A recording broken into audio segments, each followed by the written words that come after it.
didn't change your mind. I didn't change my mind. You want to change your mind now? No. I give you that last choice. Take a look. Holy no way, dude. That's okay. How? That's a question I should be asking you. That's wild. Yo, what's going on, everybody? Pandrea here, back with another video. I'm pretty excited about this video, I must say, because it's something I wanted to do for a long time. It's breaking down magic and breaking down the routines and finding those little subtleties and ideas that you can add into your own quick tricks to make them more powerful than they are. Before we get started with this video, if you haven't subscribed already, go ahead, hit that subscribe button and notification bell. That's going to be very important in the coming weeks. And also, as always, hit that like button because that really does help the channel a lot. One thing I do want to mention, snake oil playing cards. Quick story behind them. These were designed a couple of years ago by my friend Randy Butterfield. This is how they look. So as you can see, the backs have snake skin patterns, borderless patterns, which are pretty nice. The faces have this vintage feel to it, where the pips are kind of faded and it has this tan color to it. All pretty nice. The tuck itself though is really cool. I do enjoy that. So the story behind the snake oil playing cards, they were designed and printed, and actually with every release that we do, I get a deck shipped to me to where I am, and I take photographs of them and I play around with them. And this didn't happen with this deck because I was traveling at the time. I did not get one shipped to me, so the photos themselves that we did put online, they weren't my photos, and I never had a deck to play with. For the first time last week, I did pick up a deck, I opened it up, and I fell in love with these cards. Not so much the faces, I'm gonna be honest, the faces aren't really my style, but the back design makes it really elegant to hold in your hand. Tuck is very cool, the design, all of it itself, very nice. So what we're going to do is, because we have a lot of decks coming at the end of this year, we have 5 new decks coming for the next months until the end of the year in the holiday season. We want to get rid of the old and make way for the new. So we're going to put these on sale for $3.50. Now, you know us at HOPC, we love to give the best deals ever and the cheapest prices. So Nox are already cheaper than any other custom deck that you can find. Now we've added the snake oils to the list, $3.50, only a few left. So go ahead, pick some up if you do indeed like them, and we can clear out the warehouse and make room for the goodness to come for the end of this year. I can't wait to show you all of that.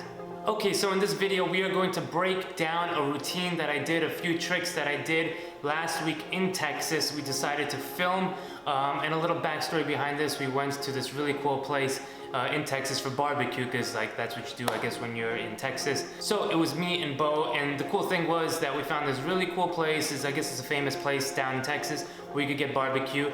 We sat down, and all of a sudden people started coming up to Bo asking for photos and autographs, and it was the weirdest thing. And I looked at him and I was like, what the hell?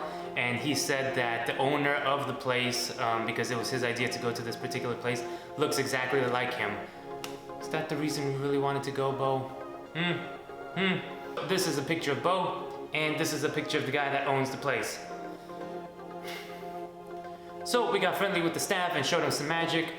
This next performance is a video of me for doing magic for the waitress over there. Asked her to join me, sit down, and I passed the camera over to Bo, and he filmed it, and for some reason he just stopped recording halfway through. I did 2 effects, and then he just put the camera down. He said, I'm done, that's it, you suck. I don't know why he stopped recording. Bill Kramer! But nonetheless, I do have 2 effects to show you. We're gonna show you the effects, and then we're gonna break it down with the little subtleties and what I think really makes it strong. Do you have, so you know there's 52 cards in the deck, right? Yeah. Do you have a favorite card? Like if you were to say one card off the top of your head, what would you say? King of Hearts. Do you want to change your mind? No. I'll give you one chance, because then you're going to be like, I should have changed my mind. If you want to, you don't have to. Okay, that's fine. You're fine with the King of Hearts, right? So look, I'm going to look through it because it's important for me to know where it is, but not you. Okay? Because you're going to be the one finding it. Okay. Alright? I'm going to deal the cards out like this, and you're going to say stop anytime you want. You're just going to feel it. Right there. I'll leave this card over here. If you would have said stop here, it would have been the 5 of diamonds. You would have said stop here, ace of clubs. But you said stop right here. And you said king of hearts, and you didn't change your mind. I didn't change my mind. You want to change your mind now? No. I give you that last choice. Take a look. Holy no way, dude. That's okay. How? How? That's the question I should be asking you. That's wild. Now, I know what you're thinking. Look, he's good. But can he do it again? Here, throw that in anywhere you want. Take that king. Do you want to use the king or a different card? We will do... You want to do a different card, don't you? Queen of Hearts. The Queen of Hearts. Yeah. So, look, shuffle, right? I'll show you that the Queen of Hearts is, in fact, somewhere in here. So you know that it's there. Take the card, place it in the middle, face up. Yeah? And hold out your hand if you don't mind. You're right-handed, right? Good. I'll leave it sticking out. Push it in all the way. Now, you don't know exactly where it is, but you know it's in the middle. Yeah. And most importantly is that I'm not touching anything. So put your hand on top of this, and I'll just do this. Ready? Just imagine in your mind that the Queen of Hearts, you said, right? I take out and I move it to the bottom or top. Which one? Top. Top. Done. Queen of Hearts is now on top. If you lift your hand slowly, you notice that that one card has moved and it wasn't there before. Yeah. Take a look. Dude.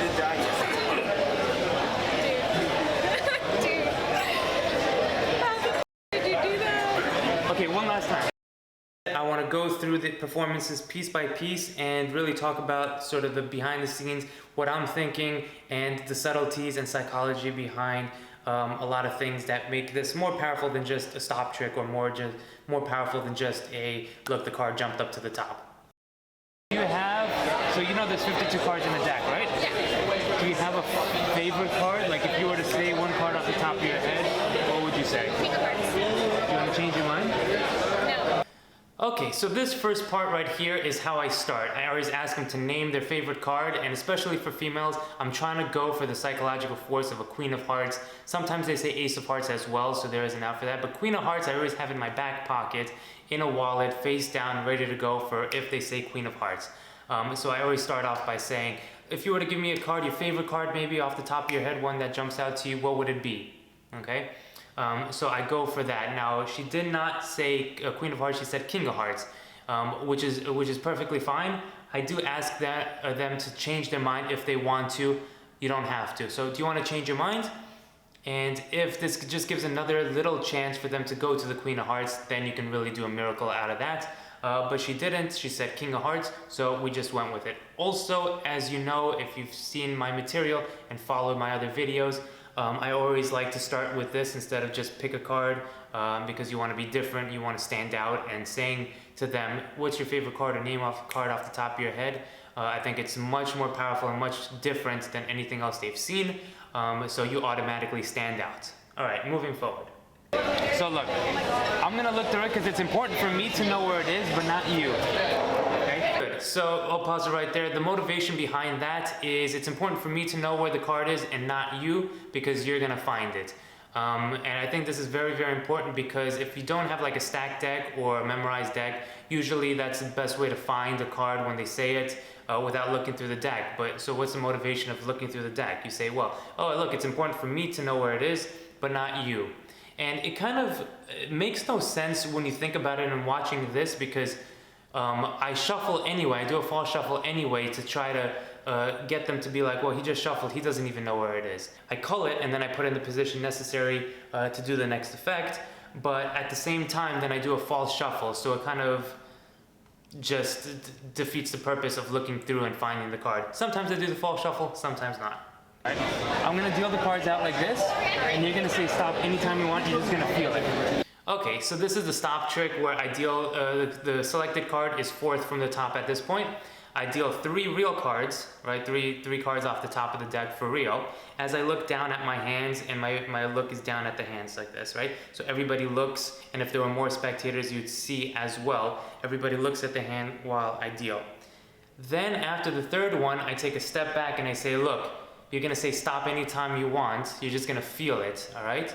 And at this point, I get eye contact with the spectator. Now that's very important because if I keep eye contact, they will keep eye contact. As you saw over here, throughout the whole dealing procedure, she keeps eye contact with me. So before, when I used to perform this, I would actually tell them to look me in the eye. Okay, take a look right here, and you're just gonna feel it and say stop. I don't do that so much anymore because I feel like without saying that, I could still keep the eye contact. So try it out, see if it doesn't work, if you see them looking down, keep eye contact. And the reason for the eye contact is only because I want them to look here and not look at my second deal. This is what I used to do when I was not comfortable with my second deal and dealing out for everybody to see, doing the trick where the only method was the second deal. So I would tell them, look at me in the eye, and that was my sort of get around of not looking down at my hands. The eye contact is important, and you could see how it worked in this video.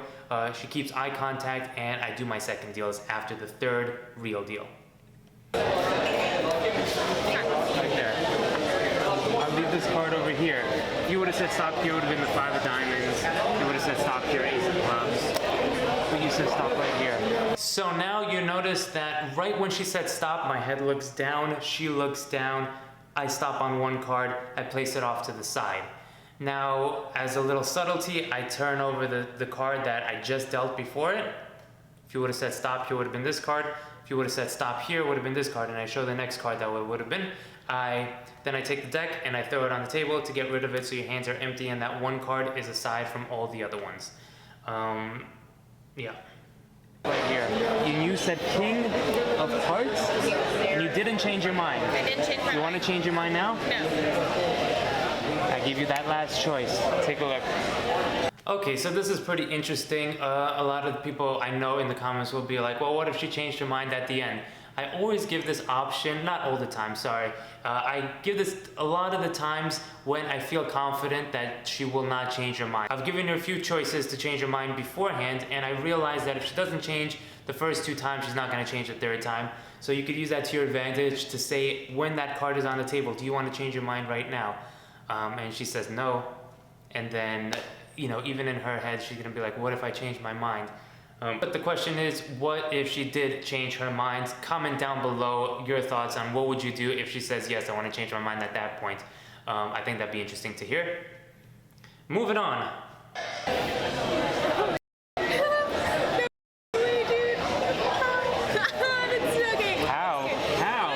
Question I should be asking you. Okay, so really quickly about the reaction. She asked how, right? She obviously reacted and she asked how. So my response to that was how? Well, you tell me how, because you did everything, and that just reinforces the fact that she did everything. She picked the card, she named it off the top of her head. She said stop anywhere she wants. I didn't do anything, and it's going to be more instilled in the fact that she's making all these decisions in the next section of it when I do the ambitious card phase. Moving on. Now, I know what you're thinking. Look, he's good. But can he do it again?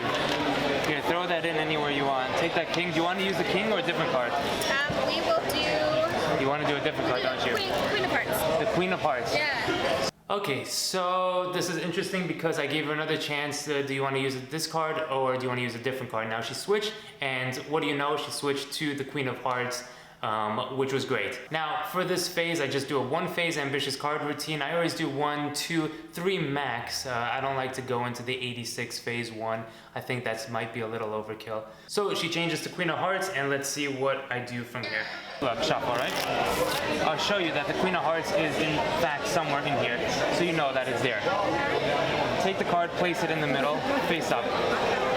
Okay, so I tell her to take the Queen of Hearts, that she sees that it's in the middle, take it and put it anywhere, and I do everything face up because, again, this is different from face down. If I would have just said put it back, it seemed like every other card trick out there, but because it's face up, for some reason, it feels different, in my opinion. Hold out your hand if you don't mind. You're right-handed, right? Good. I'll leave it sticking out. So I decided to leave this in here because I think it's important. I mess up a little bit. I fumble with the cards. And I don't get the move off as smoothly as I wanted to. So things like this will happen. You will fumble with the cards. Maybe you drop something, you miss your break, you control the wrong card up to the top. So the thing to keep in mind when something like this happens is to not stumble your words or your patter or your demeanor at all, is to keep moving forward. And that's very important. So in this, I'm trying to do the top control, but I guess for some reason, maybe it was a table, maybe I was not used to, it was a pretty high table, I think. The move itself does not go smooth for the first time, so I literally pick it up again, right? And then I go straight into a question. You're right-handed, right? And then again, go into the same motion, right? Hold out your hand, and then I mess up. And then I pick it up again, and I just take a quick breather, and I go, you're right-handed, right? Good. And then I come in and I do the move again, all right? So I think that's very important, and it was important for me to leave in because I want you to see what happens. I don't just like stop and go, okay. I go straight into the next one, whatever it is, figure out a way to do it. Push it in all the way. Okay, to push it in all the way, that little part is very important because I take my hands away, I lean back, and I tell them to push it in all the way. Now this is important because I look down at their hands and they're gonna look down to see them pushing it in, and this is the image they're gonna remember. The card was in the middle, she just saw it, she put it in face up, and now she's pushing it in. All right, going forward, now I don't touch the deck, and then it's gonna come up to the top. But the last thing she remembers is her pushing it in with her own finger and putting her hand on top of it, as you'll see here. Now, you don't know exactly where it is, but you know it's in the middle. Yeah. Okay, you don't know exactly where it is, but you know it's in the middle, right? We could all agree on that. Yes, there's nothing fishy at that point, even though the effect is done at this point. And most importantly is that I'm not touching anything, so put your hand on top of this, and I just do this, ready? Okay, so I tell her to put her hand on top of it, and I just do this. Doing something like this doesn't do anything for the effect, just adds sort of drama to it. And the reason is because I think of it like this. If I just snap my fingers really quickly, and then the card is on top, well, it's very easy to assume the card was always there. So I don't want them to assume that. I want them to think of the method had to be done during the time when he's fiddling around with the cards. Sometimes I put my hand on top of hers and on the bottom and I shake. Sometimes I stick my finger and I start poking out cards just a little bit, but not enough for me to take out a card and put it on top. So give her options that this is when it's happening. So even if I do this, and it's always different, whatever comes to mind at that point. Going from the middle to, and then I go into the next phase where I have them choose top or bottom. So let's take a look at that. Just imagine in your mind that the Queen of Hearts you said, right? So now I say imagine. Imagine that which card did you have, the Queen of Hearts, moves from the middle to the top, okay? Just imagine that, and they do so, all right? And if you want to hear more about this sort of psychology, look back at the previous video of me talking about this whole idea. Out, and I move it to the bottom or top, which one? Top. So this is a very interesting little subtlety. I ask them, do you want it to go to the bottom or top? And while I do that, I look at the bottom. Do you want it to go to the bottom? I look away from them, and then I go, or top. And then I look them straight in the eye and I point. A lot of the times I realize that when you give them two options, they will go for the second one. So black or red? Red. Bottom or top? Top. It works maybe 80% of the time, I want to say. If they would have said bottom, I would have said, okay, boom, now it's on the bottom. Now I'm going to try to, it's get even harder because I'm going to try to make it go through all the cards until it reaches the top. You could do that. So you ask them bottom, top, they say top, and then I go into revealing it. Top. Done. Queen of Hearts is now on top. If you lift your hand slowly, you notice that that one card has moved and it wasn't there before. Yeah. Okay, this is a very cool little subtlety. If you have them place their hand on top of the deck and on the bottom like this, and if you put pressure on it, when you lift, a lot of the times that top card will move, get stuck to the hand a bit, drop down and position itself so it's not squared with the deck. This is great because you can say and point it out, look, that card wasn't there just a second ago, and you see how she agreed to that, yes? Very nice convincer. So now what the routine is in her mind is that she named the card, she had it face up, she put it in her hand, pushed it in. Remember, I didn't touch anything. She pushed it in, she put her hand right on top of it right after she pushed it in, and now she sees a card that wasn't there a second ago, and it's their card. Take a look.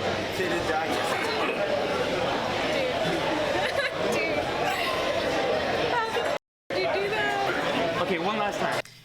All right, Alright, so like you said, one last time I did perform one more thing to her, so comment below what you think that last thing was or what you would do. I am very, very curious to hear that. Alright guys, so that was it. That was the video. Hope you enjoyed it. Hope you learned something from it. That's the whole point of this video and me doing on this channel. Hit that like button if you did like this video. Subscribe if you haven't already, and we will see you guys next time.